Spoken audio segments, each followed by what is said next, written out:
মতলব উত্তরে সাবেক ইউপি সদস্যের বিরুদ্ধে মিথ্যা মামলা প্রত্যাহারের দাবিতে মানববন্ধন। বিস্তারিত থাকছে মতলব উত্তর থেকে শেখ ওমর ফারুকের প্রতিবেদনে। চাঁদপুরের মতলব উত্তরের ৭ নং ইউপির সাবেক সদস্য বশির আহমেদকে একাধিক মিথ্যা মামলা দিয়ে হয়রানি করার প্রতিবাদে শুক্রবার সকালে সটাকি বেড়িবাঁধে মানববন্ধন করেছেন এলাকাবাসী। বক্তারা বলেন, পরিকল্পিতভাবে সাবেক ইউপি সদস্য বশির আহমেদকে ফাঁসানোর চেষ্টা করা হচ্ছে। তিনি একজন জনবান্ধব লোক, তিনি এলাকাবাসীর স্বার্থে কাজ করে থাকেন। এমন একজন ভালো মানুষকে মিথ্যা মামলা দিয়ে হয়রানির প্রতিবাদ জানাই। অবিলম্বে মিথ্যা মামলা প্রত্যাহারের দাবি জানাচ্ছি।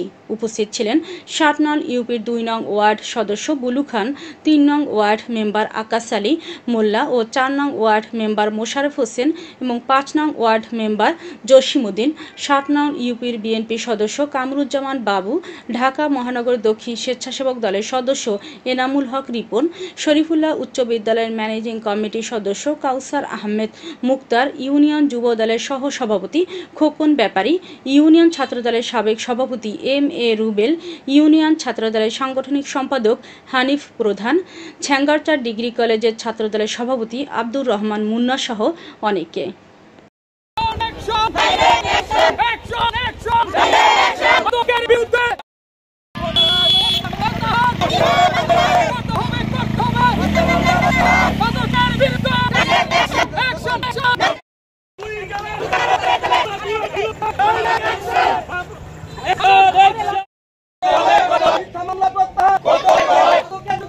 পরিষদের মেম্বার বশির আহমেদ ও তার আরও কিছু সামাজিক লোকজন, তাদের বিরুদ্ধে একটা ষড়যন্ত্রমূলক এবং মিথ্যা একটা মামলা করা হয়েছে।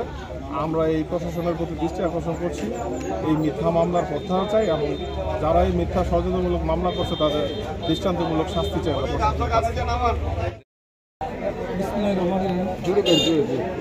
বশির নম্বর একজন সামাজিক লোক, তার বিরুদ্ধে মিথ্যা মামলা করা হয়েছে এবং এই মিথ্যা মামলা অতি দ্রুত প্রত্যাহার করার জন্য প্রশাসনের নিকট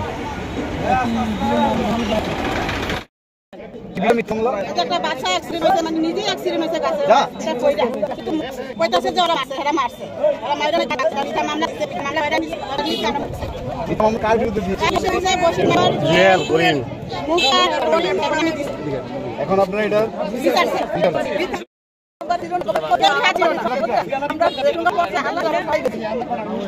বাচ্চা গাছ থেকে নিজে পড়ে গেছে, নিজে পড়ে গাছ ছিলেন।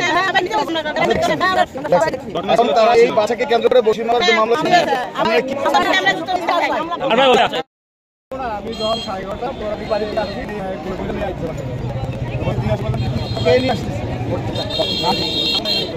যাবো যাবো ধরে দিলাম আলিপুরে